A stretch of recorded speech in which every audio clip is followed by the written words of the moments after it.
I've been making videos on Monster Hunter for about a year now, with many of them discussing Monster Hunter Rise. Many of these videos look at the game with a somewhat critical look, and incidentally, these happen to be among my most popular. This has perhaps led to the perception that I do not like Rise. This is not true.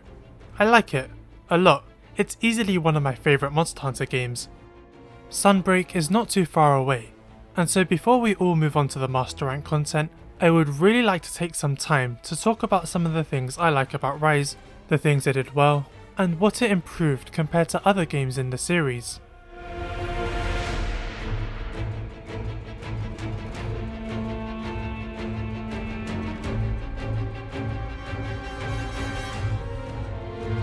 The base game of Monster Hunter Rise has, in my opinion, the best, most rounded roster of any game in the series. I describe it as well-rounded because it has a great selection of tutorial monsters and mid-game monsters before ramping up the challenge with tougher and tougher monsters, eventually capping off with Elder Dragons. Most Monster Hunter games do this, but Rise is notable for me because the choice of monsters included in this game are easily among the best. We have so many amazing monsters from the older games. People begged for the Great Roggy and the Baggy for many years, and Rise finally delivered. It also gave us Azoras, Lagombi and Volvidon. We have unconventional favourites like Kezu and Basarios, as well as some of the most iconic flagship monsters too, Tigrex, Nagakuga, Zinogre, Rathalos and even Mizutsune. We have the Elder Dragon trio of Kushala, Teostra and Chameleos back, with the Valstrax even making an appearance later. Some of the returning monsters have been heavily improved and are now the best they've ever been. Rathalos and Kushala were seen as very frustrating fights in the older games, but in Rise they are now very fun due to some major reworks. The Gyratodus. The Gyratodus was barely a threat in Monster Hunter World, but in Rise they made him actually formidable with several substantial changes. He's not a Latreon or anything like that, but he actually has a presence in this game, rather than the punching bag he was in World. And all this is without mentioning Rise's originals, which are some of the most unique monsters we have ever seen. The Great Izuchi is a fantastic tutorial monster with well telegraphed attacks and a good design. The Acnosom has a tricky moveset for beginners but is fun to take down, and Tetranodon is a giant sumo wrestler frog. Bishaten shows lots of personality with his flips and fruit throwing. Somnacanth is a status monster who somehow isn't annoying, and Allmother has cool gear. Okay, to be nice to Allmother for a moment, he is one of the few non-flagship monsters where it feels as if his entire moveset is his alone, and nothing is derivative of other monsters or leviathans, which makes him pretty cool but also challenging. Ragna Kodaki is a giant spider that uses webs to propel herself along and can shoot fire like a flamethrower, and Gos Harag is a yeti that can create swords of ice, with a dynamic moveset that makes him one of my favourite fights in this game. The game's final Elder Dragons, Ibushi and Narwa, have unique designs and lore and are really fun to fight. Later, Narwa the Allmother took the best parts of both of them, turned up the difficulty, and became easily one of my favourite fights in the entire series. Speaking of my favourite fights in the series, the game's flagship, Magnamalo, is among them. I love his design, his music, his fight, his gear, everything about him, and in Rise I've beaten him over 100 times. A problem I had with the base game of Monster Hunter World is that the monster roster quite frankly was really boring. The original monsters didn't stand out to me much in terms of design, fight and gear, especially the gear. Out of all the new monsters, only around 3 stood out to me. The thing that made me not a fan of World's roster especially was that the choice of returning monsters was not that appealing for me either. Uragaan, Lavasioth, Barroth are monsters I don't particularly care about. After updates, the game had around 35 monsters, which is fairly small. This isn't really much of a problem on its own. After all, Monster Hunter 3 was good, and that game only had 18 monsters. But they were visually distinct from each other, and were interesting to fight, which I don't really consider to be the case for most of World's roster. In my opinion, Rise doesn't have these problems. The original monsters are fantastic, and the choice of returning monsters is great too, except for Barroth. Rise has 46 monsters, which for me is a good size, big enough without feeling like too much. Iceborne didn't really alleviate World's problems for me, because while it brought back many returning monsters, I wasn't really a fan of the implementations of some of them. Nargacuga and Zinogre fight pretty differently to how they do in other games, in a way I'm not a fan of, and Rise restored them to the way I like. I've been critical of the Apex monsters in the past. In fact, I'm pretty sure everyone has. But one thing I will say, that I don't think I made clear in my video on them, is that many of the Apexes are, in my opinion, much more fun than the deviants they were based off.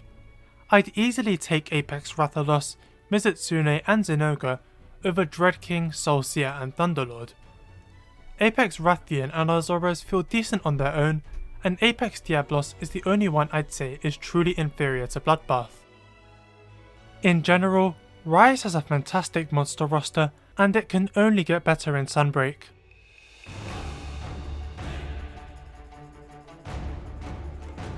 Rise came out on the heels of Iceborne, a game with a somewhat controversial addition, the Clutch Claw. It allows you to latch onto monsters and weaken their parts, as well as slam them into walls.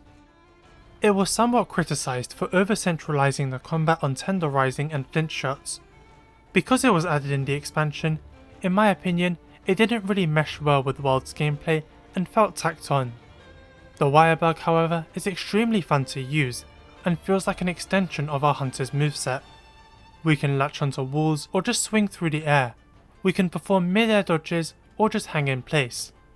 Combined with wall running, it makes traversing the maps the most fun it's ever been, and it's going to be even better in Sunbreak once we are able to climb walls freely.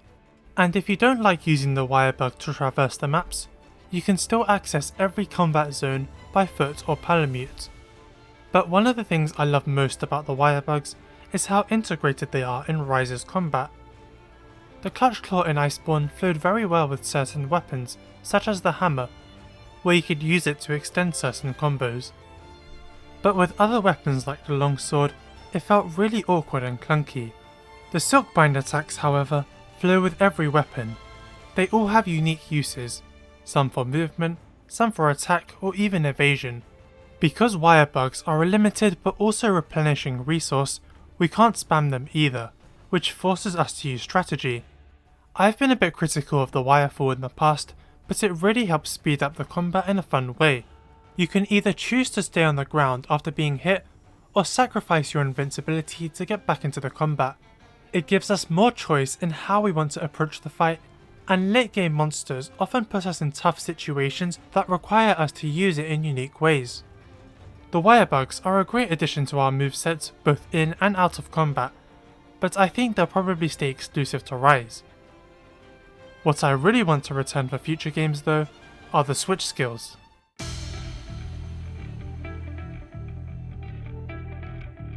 Monster Hunter Generations Ultimate had different hunter styles you could pick from, each affecting the way you could play, as well as special attacks known as Hunter Arts that could be charged up over time.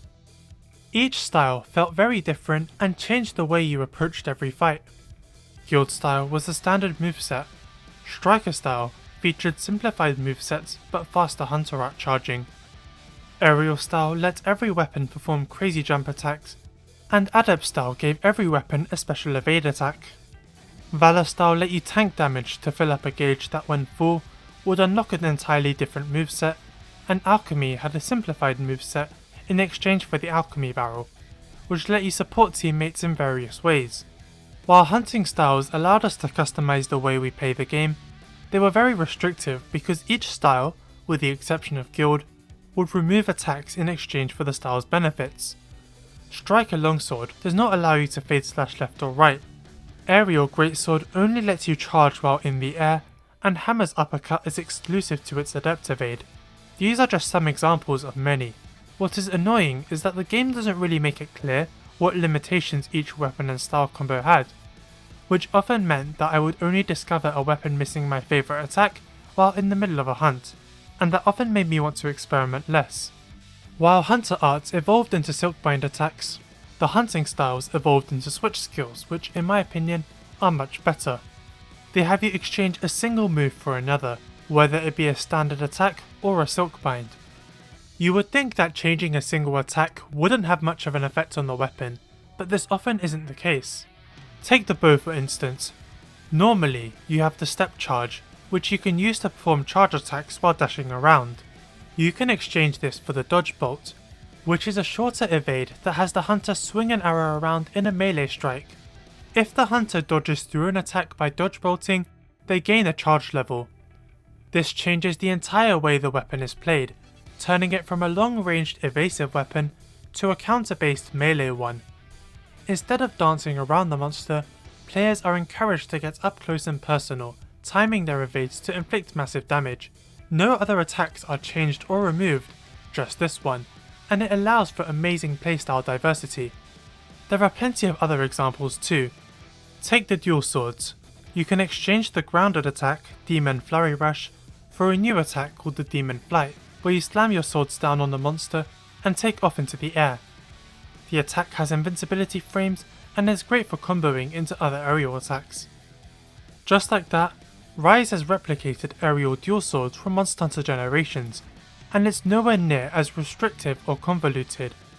There are so many examples like this with different weapons, where changing a single attack allows for a completely different kind of playstyle. Sunbreak is taking it even further, adding 2 more switch skills and thus more possibilities, but letting us change skills in the middle of combat, which will probably allow for some crazy combat potential. The switch skills allow for many different playstyles among weapons and are a fantastic evolution of the hunting styles, but they also allow the developers to experiment with new attacks without sacrificing the core moveset. I really hope they return for future games.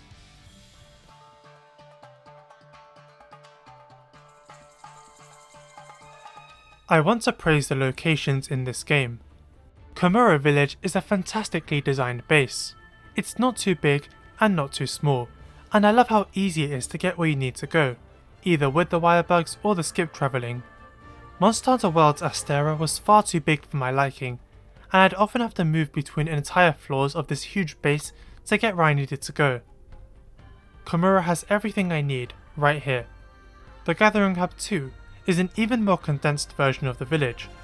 I can run around in this small space to access my armor, items, the quest list, and I can instantly go next door to the prep area. In Monster Hunter Generations Ultimate, moving to and from the prep area took a good few seconds of loading, and while it wasn't bad, it was pretty annoying. With Rise, it's just instant, and that goes for everywhere else in the village too. The training area is another addition to World that was upgraded in Rise thanks to the addition of the Toadversary. We can not only test our weapons on a practice dummy, but also have it fight back, so we can figure out the optimal ways to dodge and counter with our chosen weapons. It's a wonderful addition, especially when you want to compare different switch skills. But the village is one thing, the actual hunting grounds are another. In the first couple of generations, maps were largely flat. The third generation had slightly more varied design with its underwater areas and slightly hilly terrain, but again was mostly flat.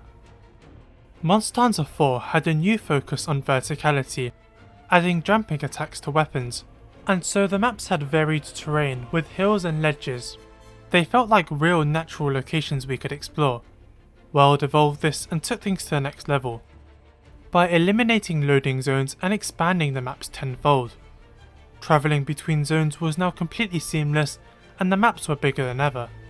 But Rise took things a step further, and made maps even more open than ever before. We live in a post-Breath of the Wild society, and while I'm sure many of you are sick of comparisons, it cannot be denied that this game follows in its footsteps. We can climb any wall, any mountain.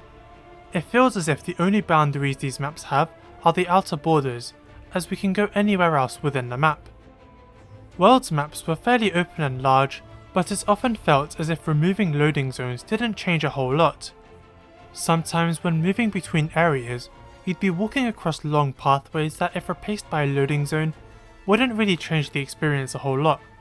Rise maps truly feel like an evolution for this series, completely open, letting us travel anywhere. I can see a monster on the map and make a beeline towards it, with nothing standing in my way. The wall running and the wirebugs really help emphasize this, as you can often jump down large chasms wirebug around, and then sprint up walls. The maps are scattered with great wirebugs that let you cover huge distances, and so you can potentially travel pretty far before touching the ground. The maps are also designed so that if you don't want to wirebug around everywhere, all the combat zones can be reached on foot or palamute, so you're never forced to use them. I also never feel lost when exploring, because the maps are more simple than they were in World. One criticism I heard of Rise was that the maps felt too flat. Most of the combat zones are designed to be more like the maps in the 3rd generation, flat with some slight hills. Some argued that this made them feel less real, but for me personally it was refreshing. You see, for Ultimate and Worlds, ledges serve an additional purpose, which is to let the player mount the monster with aerial attacks. However, they would often interfere with the combat, getting in the way, messing up your attacks or evades, in general making the game just frustrating to play. Because wirebugs provide a way for us to jump on command, there is no need to fill combat zones with ledges and hills, and they can be nice and flat, which lets us focus on the fight without anything getting in the way. It's not as if the entire map is flat either, as the non-combat zones have plenty of ledges, cliffs and slopes that we can climb or jump over. Something Rise does pretty well is that at launch, every biome is covered. The Shrine Ruins serve as a mountain biome. The Flooded Forest is, a forest. We also have a desert, a tundra, and a volcano. The Sandy Plains and Flooded Forest are remakes from Monster Hunter 3. Going back to that game, you can really see how Rise has updated the map and expanded it further. This pyramid in the Flooded Forest used to be a background detail, but in Rise you can finally explore it. Monsters can't even go here. The developers allowed us to explore it just for the fun. The Sandy Plains now being an open map allows for us to reach lower elevations simply by jumping down, whereas in 3 we would have to do so with a loading zone. Seeing these maps really makes me want to know what other classic maps would look like if they were updated like this. Rise's original maps are also pretty good, and I want to praise the lava caverns in particular. The map is basically a volcano on an island, and so it's split into multiple regions. The outside, the underwater caves, and the volcano itself. The map's layout makes it visually varied, but also allows for monsters to live there that you wouldn't normally expect to be in a volcano map, such as the Kezu, the Royal Ludroth, or the Somnacanth. Rise covers pretty much every major biome in the base game, which is something Monster Hunter 4 and World were unable to do, lacking a desert and ice map at launch, adding them later with the expansion. Because Rise has all the necessary maps, it not only lets them include a wider variety of monsters in the base game, but it also lets them go wild for the expansion. Sunbreak basically had the freedom to have whatever map it wanted, and the Citadel is the result, a map that manages to be a forest, tundra and castle region all at once. One last thing I want to praise about Rise's maps are the relic records. These are hidden scrolls you can find in every map, some of them in really bizarre locations that really test your wirebug abilities. They reveal hidden lore about each location, and some of them are really interesting to read. For example, according to the Frost Islands records, a group of hunters were chasing down an elder dragon and finally beat it, but their ship was damaged severely, leaving them stranded. In the following days they were attacked by more and more monsters including Gos Harag and Somnacanth, and before long, dozens of monsters were attacking the ship. The records say the dragon they killed attracted them there. In the Frost Islands, not only can you find the remnants of an old ship, but the skull of Monster Hunter World's Zorah Magdaros. It seems that upon his death, his bioenergy attracted all the monsters and finished off the hunters. Not only is it a neat reference to World's lore and story, but it's also really cool how these details are reflected in the map itself. I can't wait to find all the relic records in the Citadel when Sunbreak releases.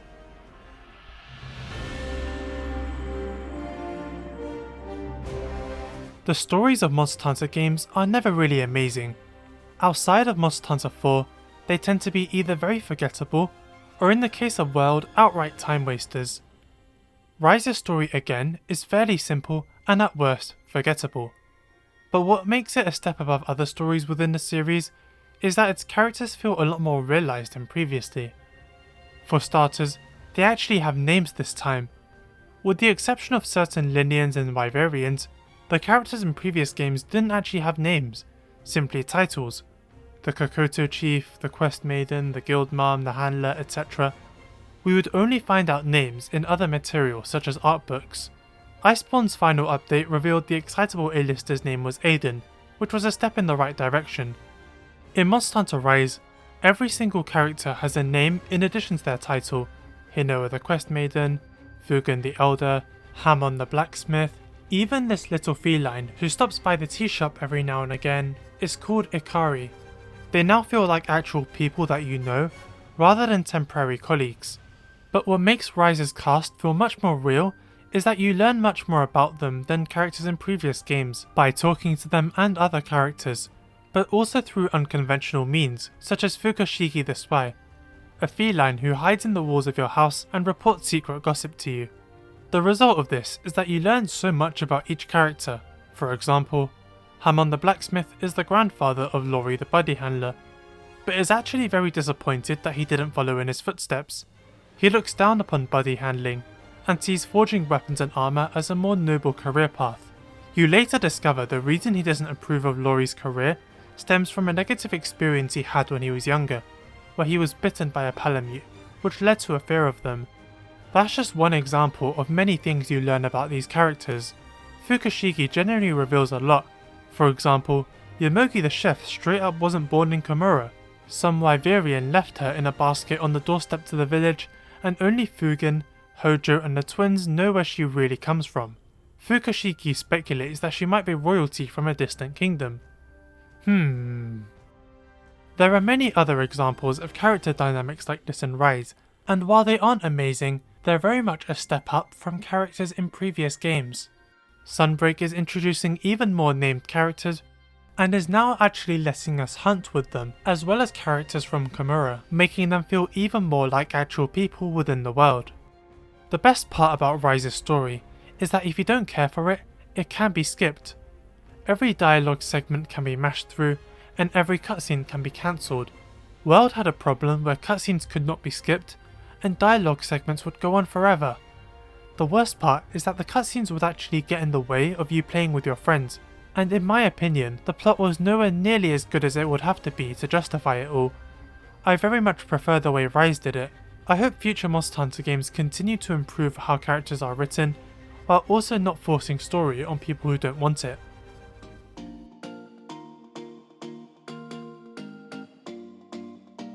In this section of the video, I would like to discuss some miscellaneous things Rise did well, that don't really warrant their own individual segments. Some things minor, and some major. One thing Rise did, that seemed really cool on release that we've all kind of gotten used to now, is the Hunter's Notes. Every game has them, giving us information about monsters. In the past, it would usually be flavor text talking about general strategies when dealing with them. World enhanced it by showing us monster weak points and elemental weaknesses in a handy little diagram, as well as a pictogram to show the rarity of each monster drop. But Rise took things a step further, and not only showed us the exact precise numbers for cutting, impact, gunner and elemental damage, but it took the extra mile and showed the exact drop rates in percentages. This is the first time a game has showed us the exact hit zones for a monster, which means we know exactly the best parts to hit with each weapon type and element. The drop rates chart lets us know how to maximize the chances of getting our desired part, whether it be through breaking, capture or carving. Because of these changes to the Hunter's Notes, Rise is the very first game in the series where I haven't felt the need to download a separate fan-made companion app.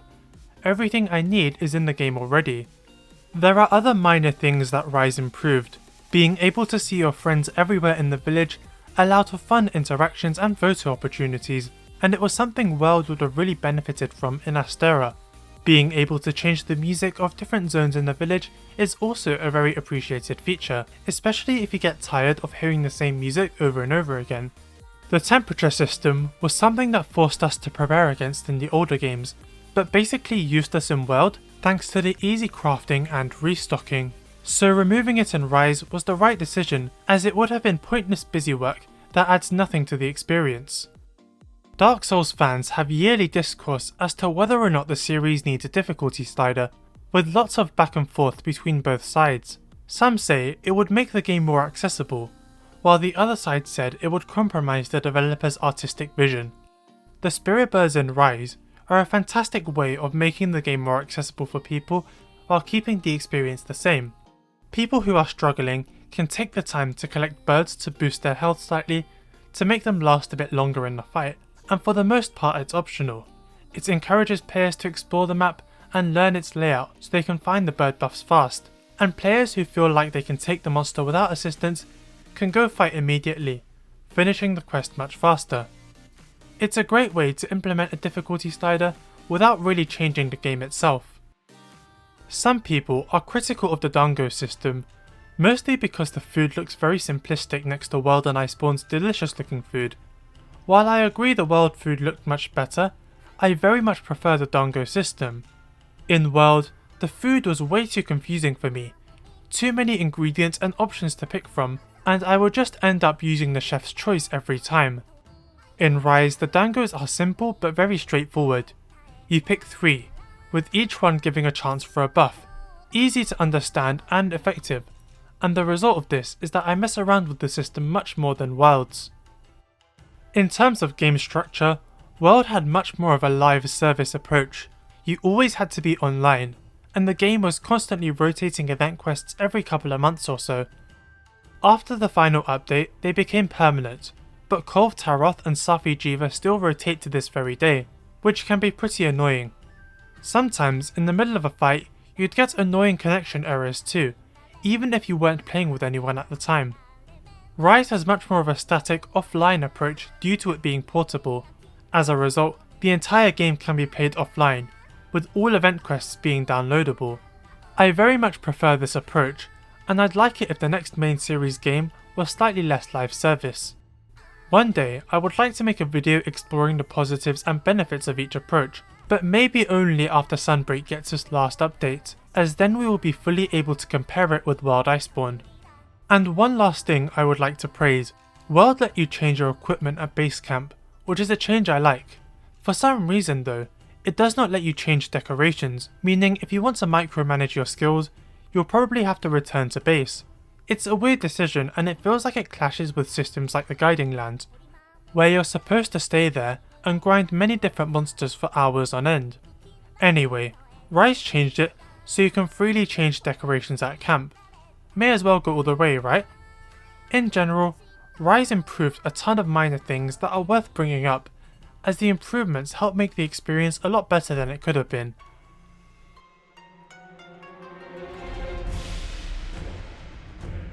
One thing I really like about Rise is how much the game experiments with new ideas. We've discussed the Wirebugs, how they literally added a grappling hook we can use everywhere. But there's also wyvern riding. The developers really said, what if we let players control monsters to fight other monsters? People have often wondered what a monster fighting game would look like, and Rise finally gives us a taste. How about the entire switch kill system? We want to experiment with new attacks for weapons, but without alienating anyone who likes the weapon the way it normally is. What about letting players change attacks to fit their playstyle so they can pick what is right for them without alienating fans of the default playstyle? Sorry Hunting Horn fans. Or how about the Spirit Bird system, encouraging players to explore the maps to increase their health, stamina, attack and defense if they need an assist for the hunt ahead. Then there's the Rampage. What if we put a tower defense in Monster Hunter? Let the players use machine guns, giant cannons and summon NPC villagers in order to repel hordes and hordes of monsters, up to 5 at once. Are these mechanics necessarily balanced? Perhaps not. Could they use some tweaking? Probably. Are they fun additions? I would say so. But the fact that developers are willing to try crazy new things and ideas in the base game means they can be refined in the expansion as well as future entries. The Monster Hunter series is always building upon itself. The next gen game might not have wirebugs, but I wouldn't be surprised if they allowed players to use a grappling hook freely outside of combat. Switch skills too are a fantastic idea that in my opinion should return too. I do think this is how Monster Hunter games are going to operate going forwards, with the portable team trying out all the crazy ideas and the console team refining the good ones into something more grounded. It's something I'm definitely looking forward to seeing in the future.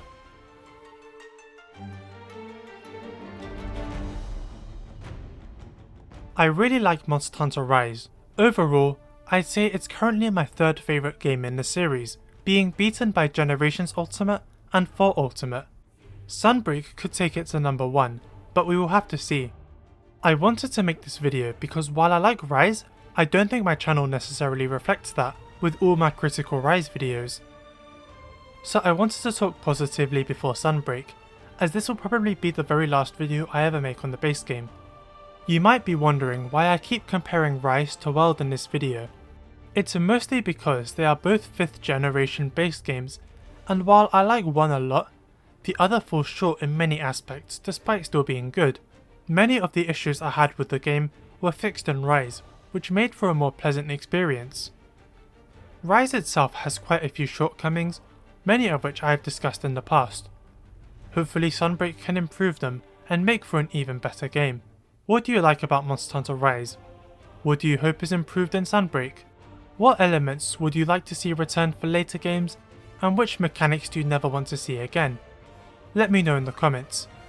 Thank you for watching this video, be sure to like and subscribe, and check out my other videos too.